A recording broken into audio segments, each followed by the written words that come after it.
Salut, dans cette vidéo, je vais vous montrer comment envoyer un colis par la poste. Suivez ces étapes. Envoyer un colis par la poste est simple quand vous connaissez les étapes. Voici un guide clair, étape par étape, valable pour la poste. Donc, pour commencer, ce que vous aurez à faire sera de choisir une boîte solide, c'est-à-dire un carton, et emballer votre objet avec du papier bulle ou du papier journal pour éviter les chocs. Fermez soigneusement avec du ruban adhésif solide et suivez ces étapes. Vous devrez ensuite écrire l'adresse clairement sur le colis en haut à gauche, votre adresse, c'est-à-dire l'expéditeur, et au centre, l'adresse du destinataire. Vous pourrez donc aller dans un bureau de poste et rendez-vous à l'agence postale la plus proche et apporter votre colis bien emballé, votre pièce d'identité, ainsi que l'argent pour les frais d'envoi. Vous pourrez donc choisir votre mode d'envoi, c'est-à-dire colis ordinaire, qui est moins cher, avec un délai plus long, de 2 à 7 jours selon la distance. Et vous pouvez aussi parler des colis express, plus rapides, souvent de 24 à 72 heures, mais plus chers. Recommandé avec numéro de suivi et assurance.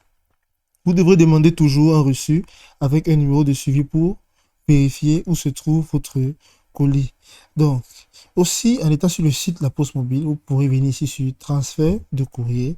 Et là, vous pouvez venir ici sur transférer son courrier. Là, vous pouvez voir, sélectionner une de ces étapes, transférer définitivement votre courrier ou alors temporairement. Donc, nous pouvons voir ici, par exemple, sur transférer. Donc, en étant par ici, vous pourrez tout simplement, sur ces différentes options, transférer définitivement votre courrier. Vous déménagez, découvrez nos offres. Donc, là, vous pouvez venir ici, souscrire, et vous pouvez sécuriser ou prolonger votre contrat. Donc là, vous pouvez venir ici sur souscrire. Et là, vous pouvez voir les options de comment ça marche. Vous pouvez voir ici, et ensuite, vous allez venir là, et vous allez souscrire. Donc, vous aurez juste à suivre ces différentes étapes-ci là qui vous seront présentées et vous pourrez donc transférer votre courrier. Voici les différentes options qui sont là. Vous pourrez entrer la destination, la date de démarrage, la durée et autres options et accéder à l'étape suivante. C'est aussi simple que ça.